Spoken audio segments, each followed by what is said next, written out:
안녕하세요 여러분, 성공합시다. 오늘은 이웃의 경계 또 증인에 대한 이야기인데요. 이 내용을 통해서 하나님이 정하신 우리의 어떤 아웃라인, 경계선 안에서 산다는 것이 얼마나 중요한 일인지 확인할 수 있는데요. 한번 들어가서 하나님이 주시는 메시지 확인해 보도록 할게요. 14절.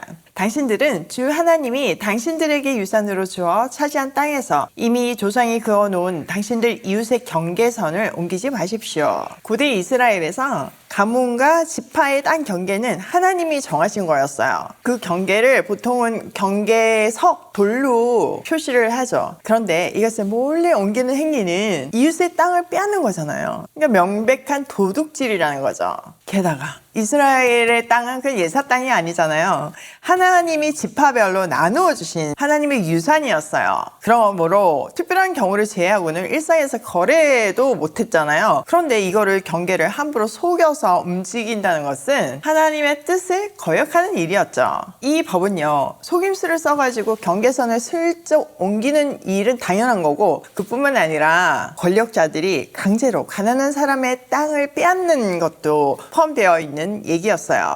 대표적인 사례 혹시 떠오르는 거 있으신가요? 네, 맞아요. 아합이 나봇의 포도원을 빼앗은 사건이죠. 나봇의 포도원이 너무 좋으니까 탐이 나서 그걸 강제로 빼앗잖아요. 처음에는 팔라고 했죠. 그때 나봇이 이거 하나님 물려주신 가문의 땅인데 내 마음대로 팔 수 없습니다, 이렇게 얘기해서 결국은 죽게 되잖아요. 이런 거 하지 말라는 거예요. 대표적인 권력형 비리죠. 그러니까 우리도 다른 사람들의 어떤 생계와 권한을 위협하는 그 모든 불공평한 그런 행위들을 하지 말아야 돼요. 요즘은 지적재산권 이런 것도 굉장히 중요하잖아요. 그 모든 영역에서 이웃의 경계를 넘어서는 일은 없어야 되고 이웃의 경계를 조종하는 일도 없어야 돼요.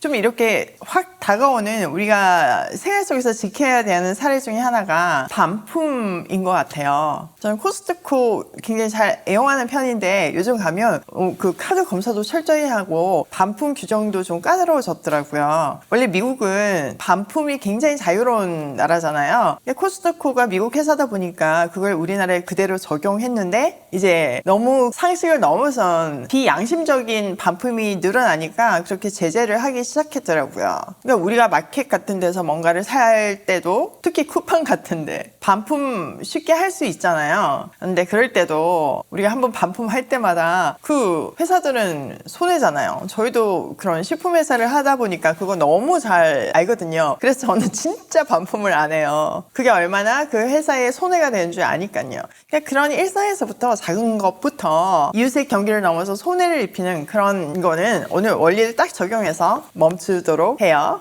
15절에서부터 21절까지는요, 거짓 증언을 막기 위한 단호한 어떤 법 설정이에요. 자, 15절부터 살펴볼게요. 어떤 잘못이나 어떤 범죄라도 한 사람의 증언만으로는 판정할 수 없습니다. 두세 사람의 증언이 있어야만 그 일을 확정할 수 있습니다. 어떤 잘못이나 어떤 범죄에도 한 사람만 증인이 있다면 그거는 성립되지 않는데요. 꼭 두세 사람이 증언을 해야지만 재판 시 유죄 확정을 할 수 있었죠. 이거는 그 재판 시에 오해, 왜곡, 음모 이런 것들을 방지하기 위한 필수 절차였어요. 자, 16절. 남에게 죄를 뒤집어 씌우려는 나쁜 증인이 나타나면 소송하는 양쪽은 주님 앞에 나와 그 당시에 제사장들과 재판관 앞에 서서 재판을 받아야 합니다. 재판관들은 자세히 조사한 뒤에 그 증인이 그 이웃에게 거짓 증언을 한 것이 판명되거든 그 증인이 그 이웃을 해치려고 마음 먹었던 대로 그 이웃에게 갚아주어야 합니다. 그래서 당신들 가운데서 그런 악의 뿌리를 뽑아야 합니다.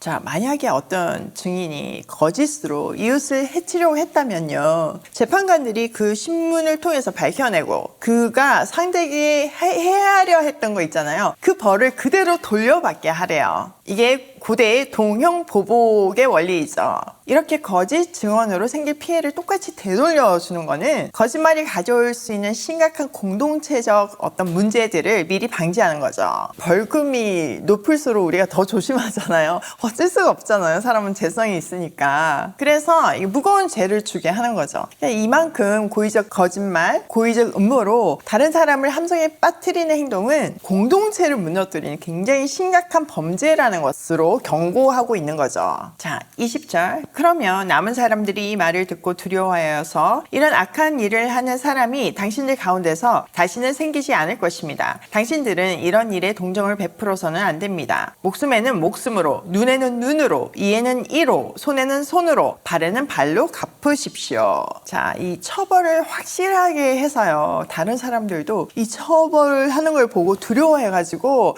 동일한 그런 악행을 하지 않도록 막아야 한대요. 그러니까 예시로 눈에는 눈, 이에는 이, 손에는 손, 발에는 발로 갚으라고 하잖아요. 이렇게 들으면 좀 잔인하고 너무 좀 야만적인 그런 법이다 이런 생각을 하지만요. 우리 마음을 한번 솔직하게 들여다보세요. 솔직히 우리 한 대 맞으면 한 대만 되돌려주는 게 아니라 두세 대 때려야 속이 시원하잖아요. 그러니까 받은 대로 보복한다는 동형보복은 과다한 복수가 아니라 형벌의 상한선을 정했다고 보시면 돼요. 이 법의 원리가 중요한 거죠. 그러니까 피 이상 보복하지 않고 균형 있는 처벌을 통해서 공의를 세우려는 취지였던 거죠. 자, 오늘 내용을 우리 삶에 한번 적용을 해보면요. 첫 번째, 이웃의 경계선을 넘지 말자. 다른 사람의 재산과 권리를 존중하고 침범하지 말아야 돼요. 우리가 쉽게 하는 그런 반품이나 또 지적 재산권 도용, 그 외에 뭐 수많은 불법들이 있잖아요. 그런 거는 절대 하지 말아야 한다는 거죠. 두 번째, 거짓 소문을 내지 말자. 그러니까 거짓 증인이 된다는 거는 거짓 소문을 내는 거고 거짓 여론을 만드는 거잖아요. 그런데 성경에서 이 거짓 증언을 한 사람을 굉장히 단호하게 처벌해요. 왜냐하면 공동체 정의를 세우기 위한 거죠. 공동체의 질서를 유지하기 위한 거죠. 그러므로 우리도 뭐 정치계든 문화계든 과장해서 그 소식을 전하면 안 돼요. 정말 그 악의적인 그런 댓글이나 그런 미디어 메시지가 너무 난무하는 시대잖아요. 그 소문에 동조해서 막 보거나 그걸 공유하거나 또 그런 소문을 조장하는 거는, 그런 여론을 조장하는 거는 하나님께서 미워하시고 철저히 단호히 처벌하신다는 사실을 기억하면서 거짓 소문을 내지 않는 우리가 되기로 해요. 아주 작은 것부터요. 뭐 대단한 여론뿐만 아니라 우리 공동체의 작은 소문들부터, 정말 아주 작은 것부터 차단하는 우리가 되기로 해요. 세 번째, 복수가 아닌 공정한 처벌의 원리를 삶에 적용하자. 우리는 복수를 해야 좀 뭔가 속이 시원한 그런 정말 제약 가운데서 태어난 존재예요. 그런데 하나님은 먼저 우리를 용서해 줌으로 해서, 또 무조건 용서가 아니라 공정한 처벌을 하시잖아요. 그 원리도 우리 삶에 잘 적용을 해서 용서와 그 벌의 원리를, 그 균형을 잘 잡았으면 좋겠어요. 이거는 우리 가정에서도 진짜 많이 필요하잖아요. 자녀를 양육할 때 진짜 굉장히 중요한 원리잖아요. 저는 요즘 이제 이모집 조카들을 이렇게 양육하고 있으니까 진짜 별일이 생기거든요. 하나님이 이렇게 지속적으로 공정의 원리를 알려주셔서, 양육의 원리를 알려주셔서 얼마나 감사한지 몰라요. 요즘 우리 조카들에게도 잘못된 행동하고 그 사람 존재하고 분리시키는 그 교육을 시키고 있어요. 그러니까 뭔가를 잘못해도 그냥 안 오는 것을 끝내지 말고, 잘못한 거는 고백함으로 용서를 받고, 또 관계는 계속 유지돼야 된다. 네가 잘못한 것 때문에 이모가 너를 미워하는 게 아니다. 막 관계를 끊어버리고 그러지 않는다. 이런 거 가르치고 있거든요. 얼마나 어렵겠어요. 그런데 그런 관계를 통해서 진짜 가족이 되어 가는 것을 느끼면서, 아, 정말 하나님의 지혜는 너무 놀랍다. 성경의 원리가 없었으면 우리가 어떻게 우리 자녀들을 양육하고 사람들하고 관계하고 우리 조카들을 케어할 수 있었겠는가, 이런 생각들을 하게 됩니다. 오늘도 하나님이 정하신 그 경계선을 넘어서지 않으며 거짓 소문을 내지 않으며 고고싱해요.